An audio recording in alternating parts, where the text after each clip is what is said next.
Siyabingelela Ndlovu TV.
Ndlovu TV.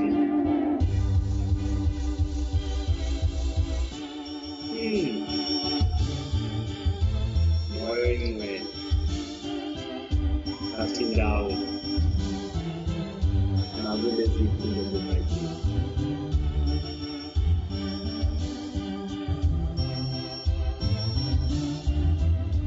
Yengama Nkosi.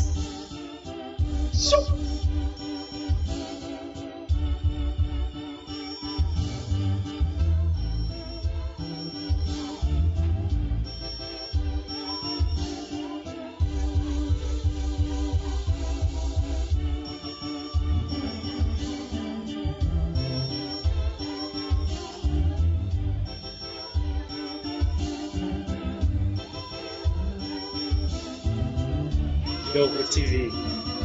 Shala nathi. Ungasuki phambi komabonakude wakho.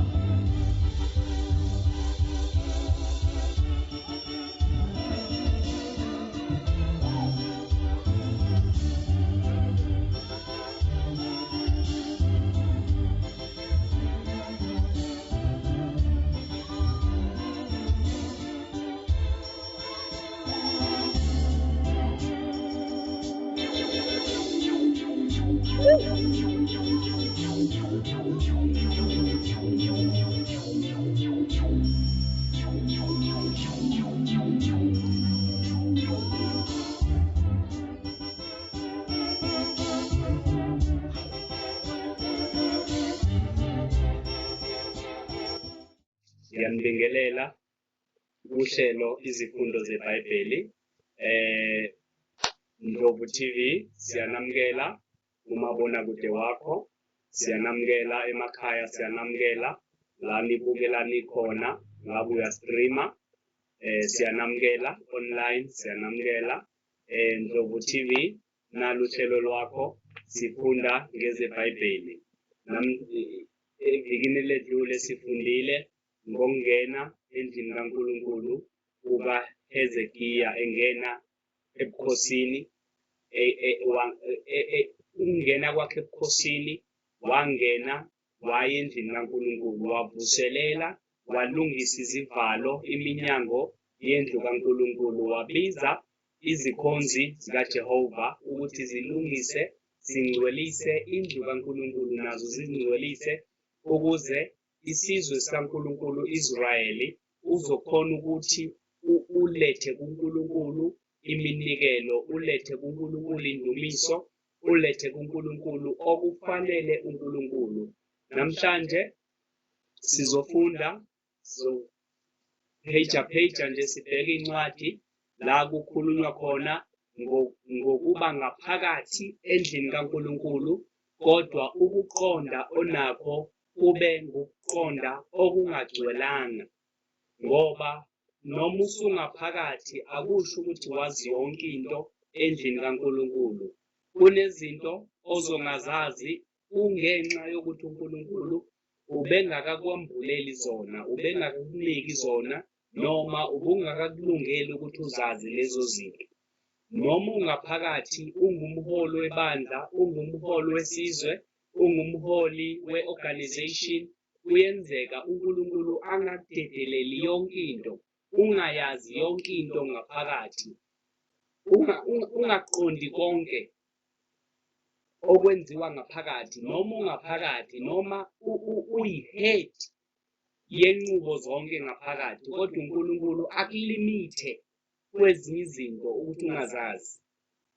Sizofunda uhlelo izifundo zeBhayibheli phambi kwe-TV yakho sikhona uhleli noMboniseni Ndlovu. Sizofunda kwincwadi esizofunda kuzo. Sizofunda incwadi yokuqala ikhuluma ngoNicodemus. Ngiyakholwa ukuthi abaningi bamazi.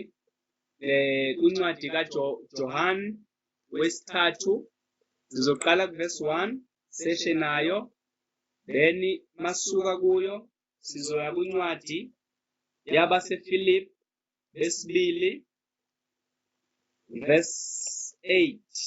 Hallelujah.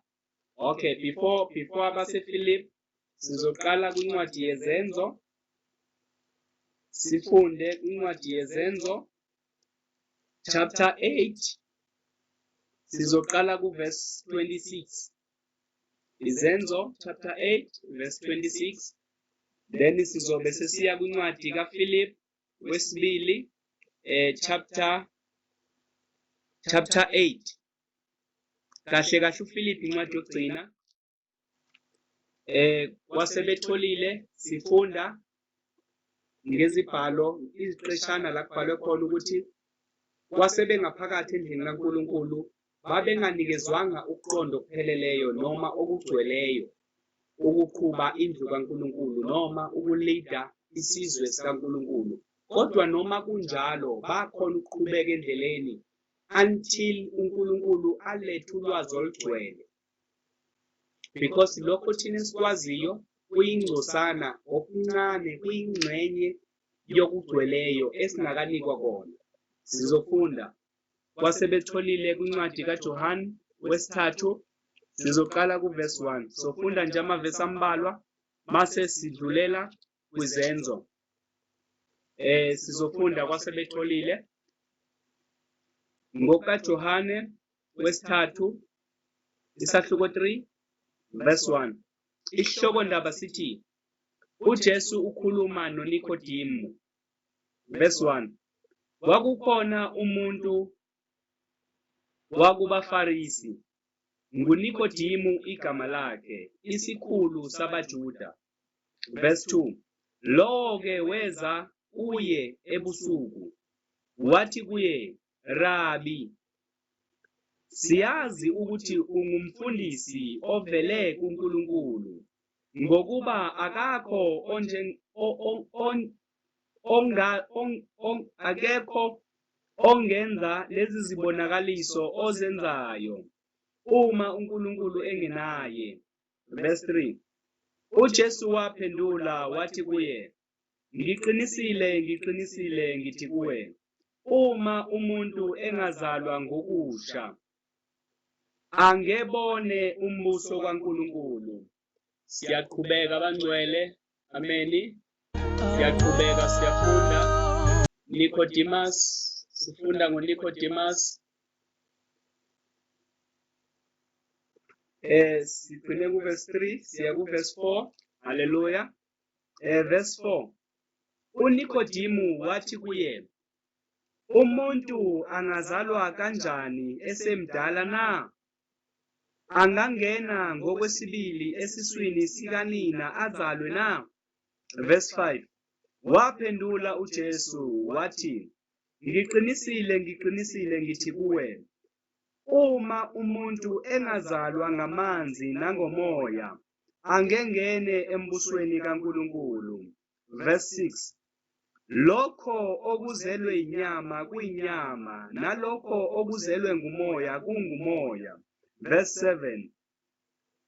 Ungamangali ngokuba ngithe kuwe, nimelwe ukuzalwa ngokusha. Verse 8. Umoya uphephetha lapho uthanda khona. Uyaluzwa udumo lwawo, kodwa kawazi lapho uvela khona nalapho uya khona. Banjalo bonke abazelwe ngumoya. Verse 9. UNikodimo waphendula wathi kuye, lokhu kungenzeka kanjani na? Verse 10. uJesu waphendula wathi kuye, wena ungumfundisi ka-Israyeli, awukwazi lokhu na? Verse 11. Ngiqinisile ngithi kuwe, sikhuluma esikwaziyo sifakaza ngesikubonileyo, kepha anibamukeli ubufakazi bethu. Verse 12. Nxa nginitshelile okomhlaba kanakholwa, ningakholwa kanjani uma nginitshela okwasezulwini na? Verse 13. Akakho oyenyukele ezulwini, kuphela yena owehla ezulwini, indodana yomuntu. Verse 14. Njengokuba uMose waphakamisa inyoka ehlane, kanjalo indodana yomuntu imelwe ukuphakanyiswa. Verse 15. Ukuba yilowo nalowo okholwa yiyo abe nokuphila okuphakade. Amen. La sifunde khona kwincwadi kaJohane wesithathu from kuqala kuverse 1 kuze kufike kuverse 15. So lakhulunywa khona ngoNikodimo nokungaqondi kwakhe ngezinto zikaNkulunkulu, noma engumfundisi kwakunezinto angazaziyo angambulelwanga kuzo, uNkulunkulu angamabelanga zona ukuthi aziqonde. Amen. Sifundile ngokaJohane la kubhalwe khona ngoNikodimo nokungaqondi kwakhe. Kunezinto engambulelwanga zona, kunezinto uNkulunkulu ayemfihlele zona engamkhululelanga ukuthi azazi, engamnikezanga ukuthi asifundise phakathi kwebandla kuNikodimo. Kodwa mayihlangana noJesu ufumana ukuthi uthola izinto eziningi ngaphekwa lezi abenazo nangazaziyo, kodwa ngenxa yobufakazi bukaJesu uNikodimo uyakholwa ukuthi uJesu uvela kuNkulunkulu, noma izinto azikhulumayo engazazi engaziqondi, kodwa uyakholelwa ukuthi uJesu uvela kuNkulunkulu. Amen. Sizoya kwincwadi yezenzo, chapter 8, izenzo 8. Sizofunda, haleluya. Sizofunda la sithola khona abantu abashumayelayo, abaprofetayo. Sizoqala kuverse 9. Sizoqala kuverse 9 chapter 8 izenzo. Amen. Kwasebetholile sizofunda, haleluya. Incwadi yezenzo chapter 8 verse 9. Isihloko ndaba sakhona sithi uSimoni uyisanusi. Verse 9. Kepha kwakukhona indoda ethile nguSimoni igama layo, eyayikade eyenza izimanga kulowo muzi, isimangalisa isizwe saseSamariya, ezishaya umuntu omkhulu. verse 10. Banamathela kuye bonke kusukela kwabancinyane kuze kufika kwabakhulu bethi, lo ungamandla kaNkulunkulu, abizwa ngokuthi makhulu. Verse 11. Babe namathela kuye ngokuba ebamangalisile isikhathi eside ngemilingo yakhe. Verse 12. Kepha bathi ukuba bakholwe nguFilipu eshumayela ivangeli ngombuso kaNkulunkulu nangegama likaJesu Kristu, babhaphathizwa abesilisa nabesifazane. Verse 13. Naye uSimoni wakholwa, wathi esebhaphathisiwe wanamathela kuFilipu. Wamangala ebona izibonakaliso nemisebenzi emikhulu yamandla eyenziwayo. Verse 14. Kwathi ukuba abapostoli baseJerusalema bezwa ukuthi iSamariya lilamukele izwi likaNkulunkulu, bathumela kubo oPetru noJohane. Verse 15. Sebehlele khona babakhulekela ukuba bamukele uMoya oNgcwele. Verse 16. Ngokuba waye ngakehleli nakoyedwa kubo, kodwa base bebhaphathisiwe egameni leNkosi uJesu kuphela. Verse 17. Khona babeka izandla phezu kwabo, base bamukela-ke uMoya oNgcwele. Verse 18. Kepha uSimoni ebonile ukuthi ngokubekwa kwezandla zabapostoli uyaphiwa umoya, waletha imali kubo. Verse 19. Wathi ngipheni nami lawo mandla, ukuze yilowo nalowo engibeka izandla phezu kwakhe amukele uMoya oNgcwele. Verse 20. Kepha uPetru wathi kuye, isiliva lakho malibhubhe kanye nawe, ngokuba uthi isipho sikaNkulunkulu singathengwa ngemali. Verse 21. Awunasabelo naliva kulelizwi, ngokuba inhliziyo yakho ayilungile phambi kukaNkulunkulu. Haleluya, haleluya. La sithola uSimoni owayephakathi kwesizwe saseSamariya, wayenza izimangaliso, emangalisa abaningi. Baza abantu bakholwa ukuthi uvela kuNkulunkulu, unamandla avela kuNkulunkulu ngendlela ayebamangalisa ngayo.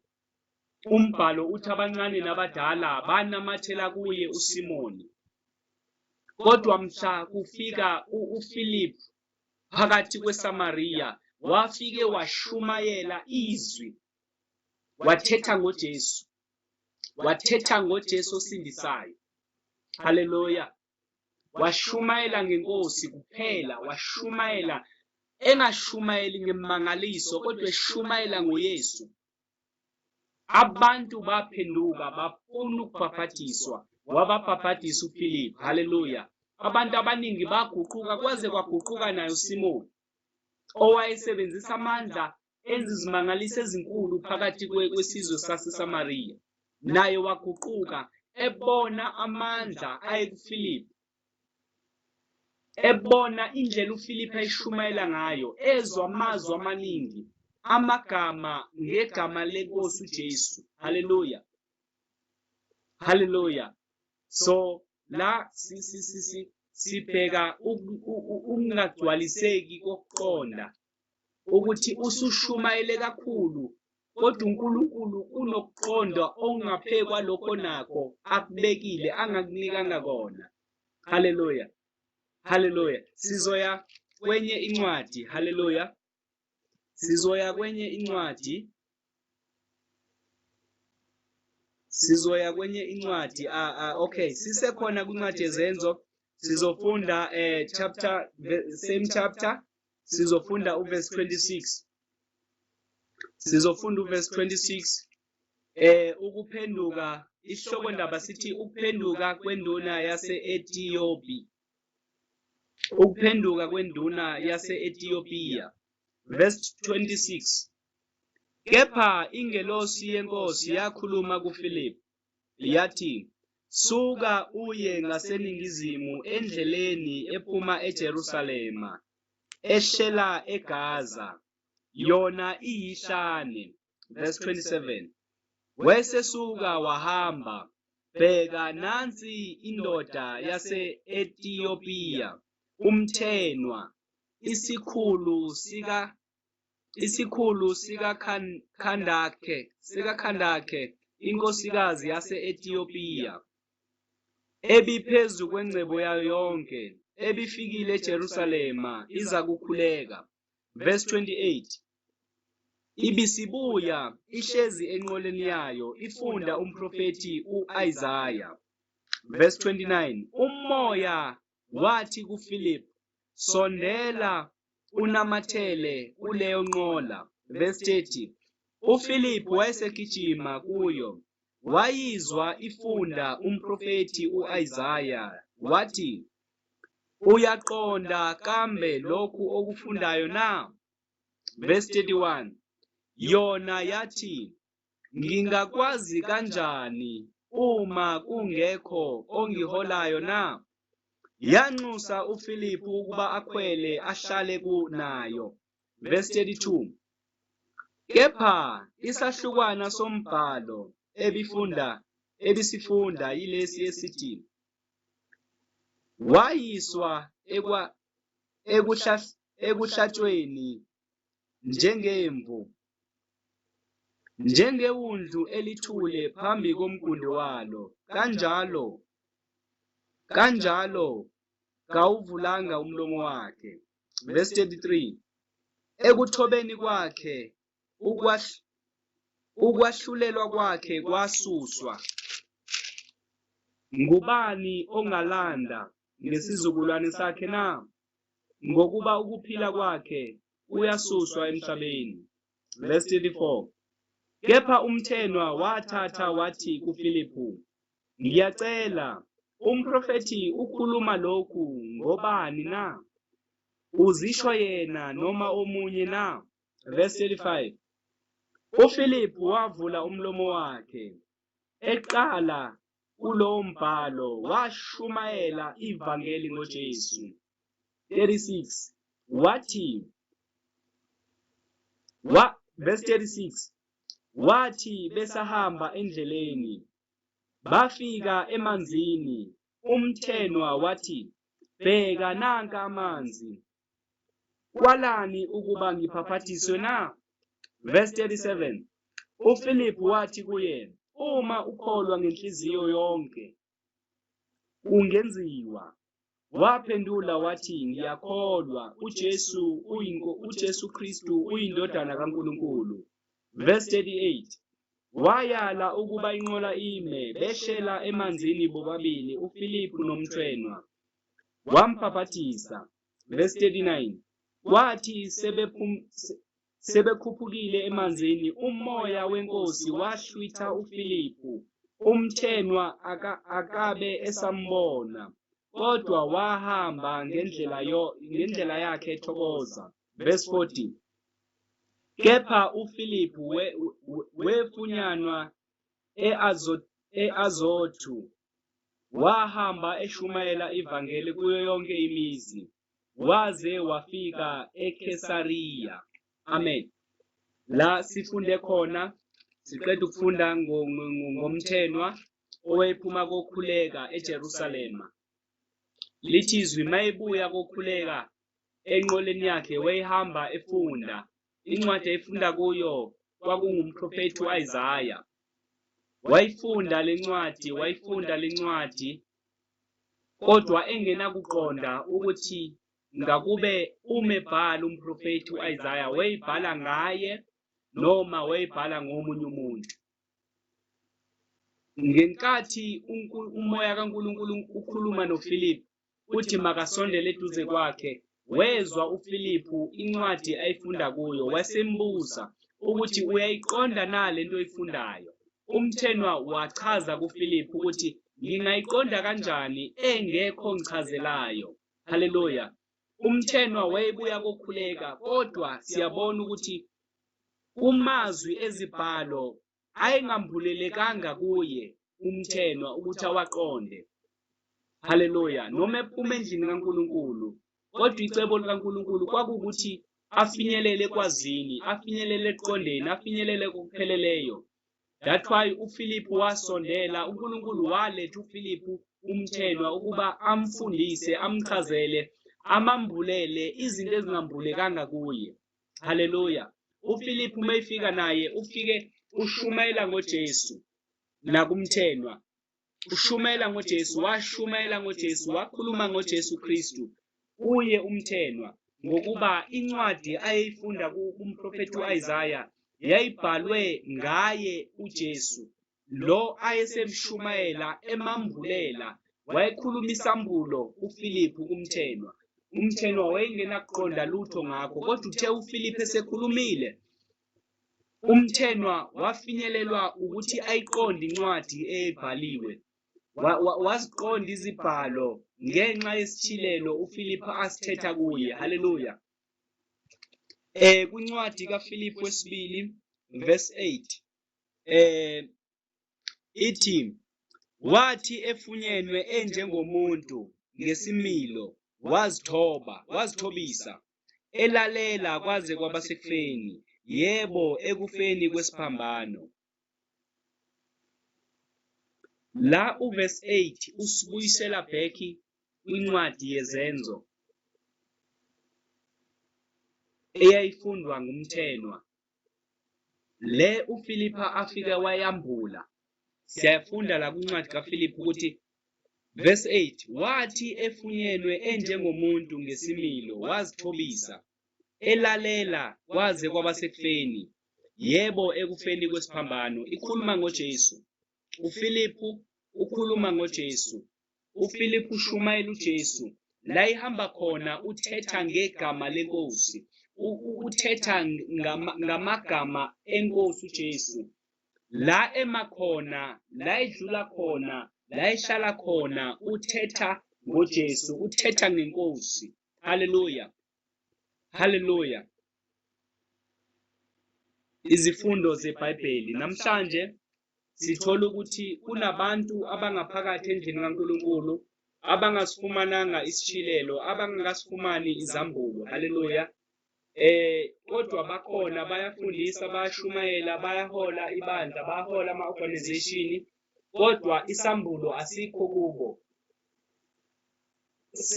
Isambulo sezwi, balifumene izwi, uNkulunkulu uthethile kubo, or angithi uNkulunkulu uthethile nabo, or angithi izibhalo zikhona, bazifundile, bayazazi, kodwa isambulo sezwi asikho kubo.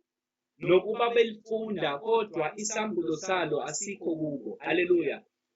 So namhlanje sizonxusa uNkulunkulu ukuthi asambulele izwi lakhe, asambulele izwi lakhe. Umthenwa wamukela uFilipi ngezandla ezifudumele ukuthi amchazele ngezwi elalibhaliwe. uSimoni wamukela uFilipi ukuthi wamukela intshumayelo kaFilipi, ayishumayela, waguquka uSimoni ngenxa yesambulo. Haleluya. Waphaphathiswa. Haleluya. So namhlanje ngizothi masifune isishilelo sezwi likaNkulunkulu, isambulo. Siyalifunda, masifundile kumele siye kuye umnikazi walo elikhuluma ngaye ukuba yena asambulele. noNikodimo wayelazi, wayeliqonda, kodwa lalingambulekanga kuye. Ukuqonda kwakhe kwakuyingcosana, kungaphelelanga. Kwathi makufika uJesu, wafike wamnika okupheleleyo, wamnika okugcweleyo, wagcwalisa kulokho ayinakho. Ngokuba uJesu akasusi izinto esinazo, kodwa uyagcwalisa kulokho esinakho.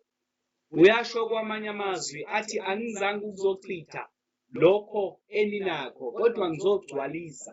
Haleluya. Abantu abaningi bayasaba ukuza enkosini ngoba bathi kumele bashiye izinto zabo. uJesu uyakuphelelisa uthi woza nazo. Woza zinjalo, woza nazo nanoma isiphi isimo naso, iza naso kuJesu. Ungalindi ukushiya imithwalo yakhe emuva, because uma ushiya imithwalo yakhe emuva uza kuJesu ungenamthwalo. Uma usuka kuJesu uzobuyela emuva futhi imithwalo yakhe yobe ikulindile. uJesu uthi wozani nemithwalo yenu nize nayo kimi ngizonithwalela. Okusho ukuthi imithwalo yakho noma lokho nakho ungakususi kuwe. Izwi lenkosi alisusi lokho esinakho kodwa liyagcwalisa kulokho esinakho. That's why uJesu athi wozani nina enisindwayo nenikhatheleyo mina ngizoniphumuza. Wozani nemithwalo yenu, wozani nezinkinga zenu. Kunezinto ezingenza ukuthi ningeze enkosini, wozani nazo. Yize uJesu athi izani nazo. Ulinda ukuthi uzilungisise wena? No, iza unjalo. Ulinda ukuthi uzihlambulule wena, uzihlanze? Uthi uJesu woza unjalo. Woza umanikiniki, mina ngizokunika izembatho, ngizokunika izinto zokugqoka ezintsha. Woza nalezo zinxibileyo. Ungalindi ukuzikhulula, ungalindi isembatho esisha manduze kumi. Iza naleso sinxibileyo, iza nengxaki zakho nenkinga zakho zinjalo. Uthi kwamanye amazwi noma izono zethu zibovu njengegazi kodwa ngiyakuzihlanza zibe mhlophe njengeqhwa.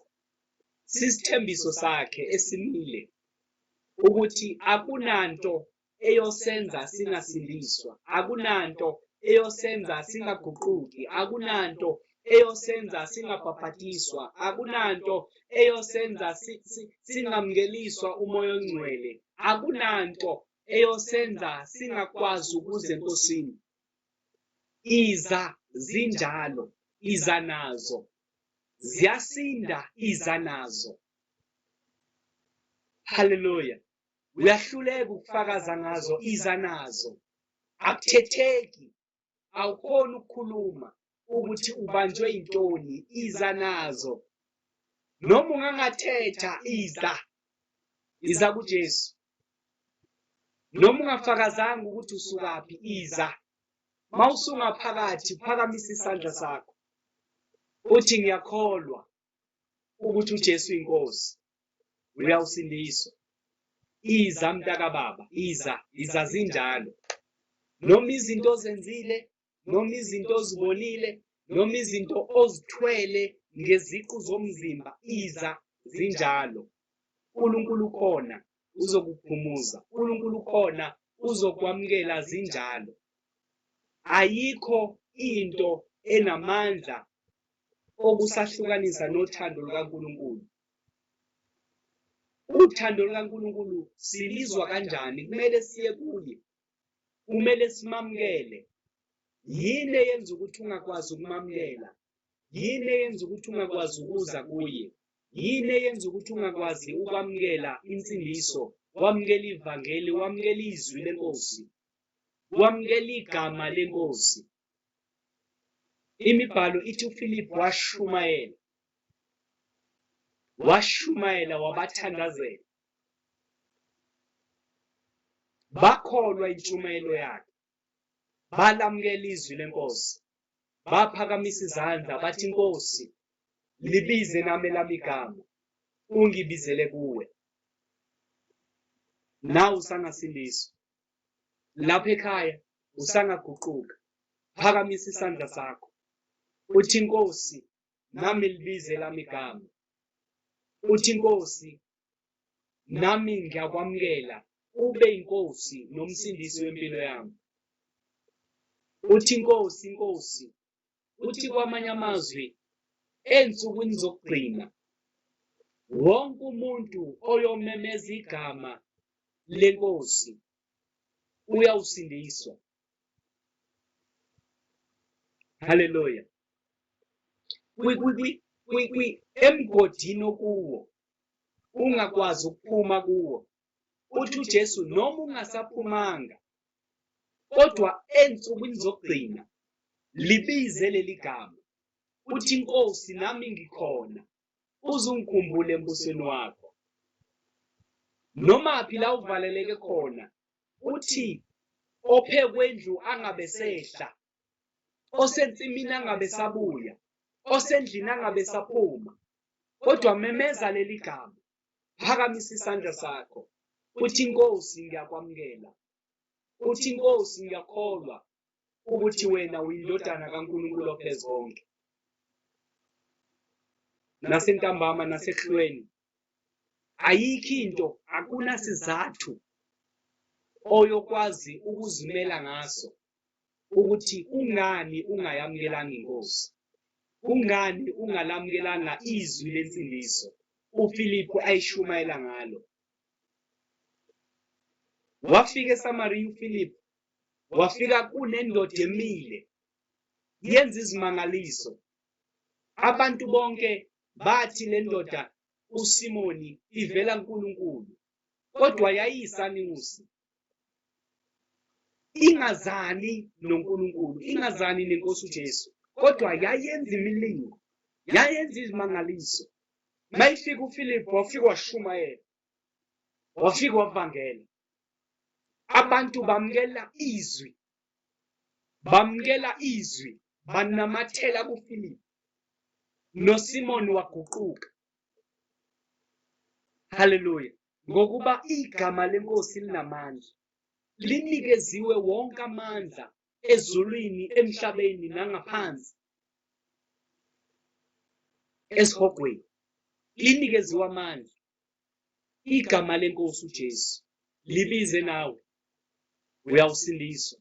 Ithi inkosi, inkosi ngikhumbule, inkosi, inkosi ngikhumbule, uzulibize lelami igama ngensuku zokugcina. Hallelujah, hallelujah. Intshumayelo ingahlanganiswanga nezimangaliso iguqula isizwe sonke iSamariya. Hallelujah.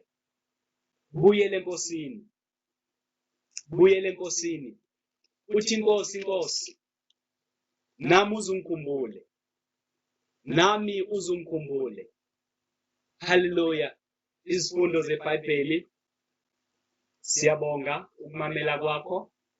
Besifunda ngokwambulelwa endlini kaNkulunkulu. Kuyenzeka ube khona endlini kaNkulunkulu but ube ngongambulelekanga ngendlela uNkulunkulu alambula ngayo izwi lakhe.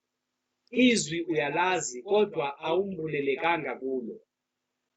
Izwi uyalazi, uyalishumayela, kodwa uNkulunkulu ushiye okuncane ukuthi ungakwazi. Waseletha omunye, wena ukhona, waletha omunye ukuthi alambule. Haleluya. Alambulele wena. Haleluya.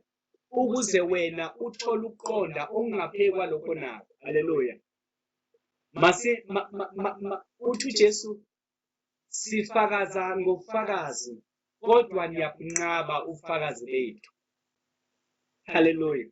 Because uNkulunkulu ulethe omunye ukuthi afakaze ngezwi wena olaziyo. Hallelujah. Hallelujah. Ufakaza ngezwi wena olaziyo, kodwa seliyisishilelo, seliyisambulo. Lifika liyisambulo lesi wena uNkulunkulu angangikezanga sona. Hallelujah. Masamukele labo abambulelekileyo ezwini lenkosi. Singachithi ubufakazi, singaphushele emuva, singabaxoshi phakathi kwethu. uNkulunkulu banikile ukuba balambule izwi. balambule izwi. Thina siyalifunda njengoba libhaliwe, silichaza ngendlela elibhalwe ngayo, silishumayela ngendlela elibhalwe ngayo, sifundisa ngalo ngendlela elibhalwe ngalo. Kodwa uNkulunkulu uletha abanye abazolambula. Lambuleke nakithi. Haleluya. Lambuleke kwisizwe sonke. Haleluya. Ufakazi abafakaza ngabo uthi uJesu anibamukelanga. Uthi uJesu uma ngikhulumile kini ngezinto zasemhlabeni anangazamukela, uma sengikhuluma ngezinto zasezulwini niyawuzamukela kanjani? Haleluya. Izambulo. Lamukela izwi lenkosi, samukela isambulo. uNkulunkulu uyazambula kuwe. uNkulunkulu uyazambula kuwe ngendlela yena athanda ukuzambula ngayo kuwe. Masamukele izambulo. Haleluya. Sikhona endlini kaNkulunkulu because uNkulunkulu akaniki thina izambulo, kodwa uletha someone, uletha uPhilip phakathi empilweni yethu ukuthi asinike isambulo sezwi esilaziyo. Lambulwe ngendlela esingayiqondiyo, lifakazwe ngendlela esingayi-understandiyo. Kodwa masiqonde ukuthi labo bantu bavela kuNkulunkulu. uNkulunkulu ubanika amandla okulambula. Masibamukele phakathi kwethu. Haleluya. Izifundo zeBhayibheli siyabonga ngokubukela. Sifinyelele ekupheleni kohlelo. Ameni. Sifinyelele ekupheleni kohlelo. Ndlovu TV, siyabonga ukuhlala nathi. Ungasuki phambi komabonakude wakho. Zisekhona inhlelo ezizayo ezishabahlosile, zikhona indaba, zikhona inhlelo zabantwana, zikhona inhlelo zabadala, zikhona inhlelo zabantu abasha. Hlala nathi kumabonakude wakho. Ungasuki phambi kwe-TV yakho. Siyabonga.